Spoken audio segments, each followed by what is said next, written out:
More and more Australians are taking up casual jobs instead of full-time work. A study released this week shows that 40% of workers across all fields are now paid casual rates or on independent contracts. That's a big change in Australia.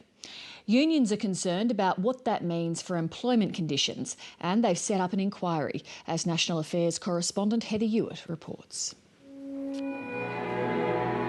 One of the major sources of stress is a feeling of lack of control over your life. And this is what happens with casuals, is that somebody else is actually determining your future and where you're going. It makes it very difficult to organise your family life, social life, and in my case, my musical life. Chris Eleanor doesn't get to orchestra rehearsals nearly as much as he'd like. It's his favourite pastime, but for the past 5 years, casual employment, lecturing and tutoring in business management at the University of Western Sydney, means it's hard to make outside commitments. It's difficult because of the precariousness of the work and the uncertainty of when you are going to be employed, what sort of hours you're going to get, where you're going to be teaching, and what you might be teaching. Often, I don't know what I'm going to be teaching until probably 2 or 3 days before the start of the semester. He's on an hourly contract that's renewed each semester, which pretty much makes him a full-time employee on casual rates, with no pay during the breaks. No sick leave either. It's become a growing trend in the world of academia over the past decade. I think we're now at the situation where probably 60% of the undergraduate face-to-face teaching is done by casuals.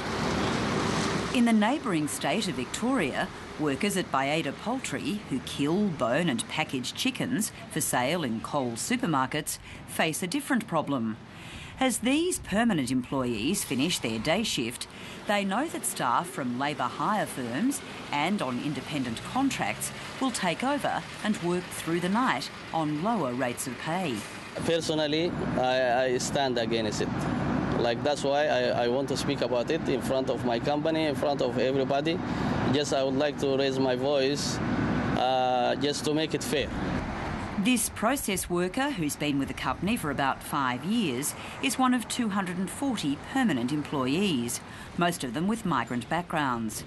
He estimates the same number of contracted workers come on deck at night to continue round-the-clock processing, and worries about what this means for his future.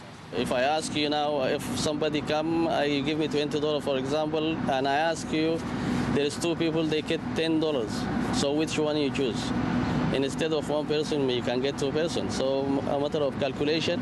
He claims to have verbal evidence that some contracted night shift workers are on less than the minimum wage. They don't get paid properly. One of the guys, he said I get paid $11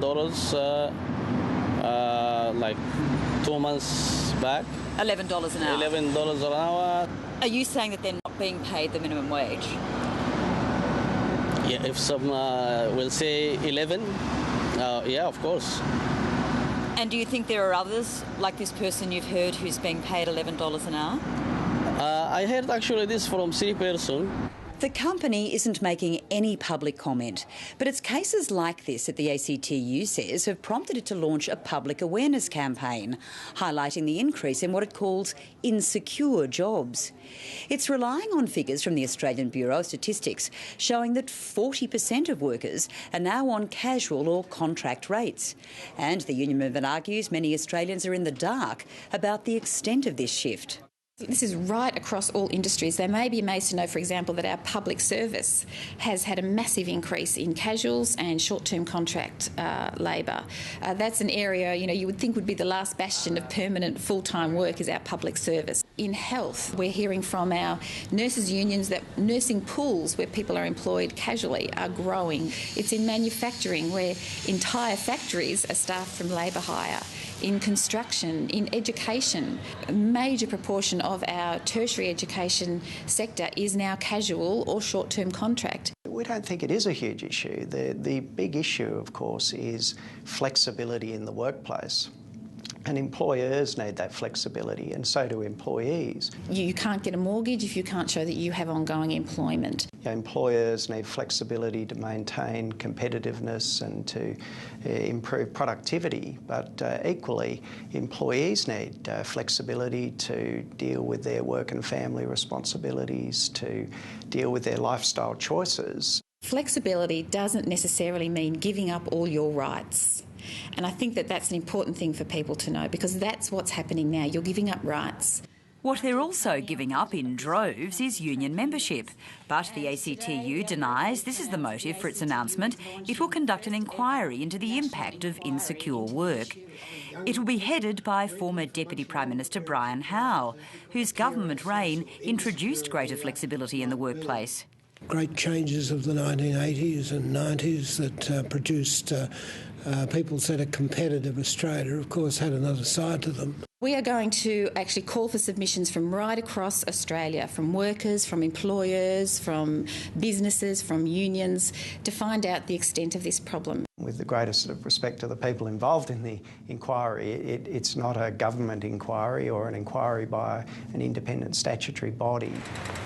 The inquiry will hold public meetings around Australia in the new year, and one of the clear objectives is to put pressure on the government to introduce legislative change.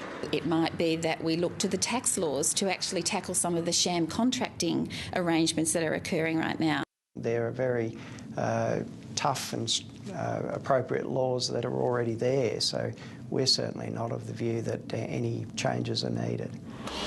Employer groups insist their surveys of casual and contracted workers show no desire for a return to permanency. It's not clear whether chicken processing employees in outer Melbourne were included.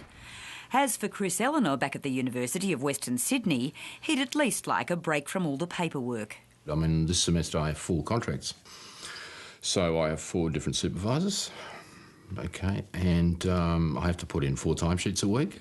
In response, the university management says it's now set up a working party to give better support to its casual workforce. National Affairs correspondent Heather Hewitt reporting.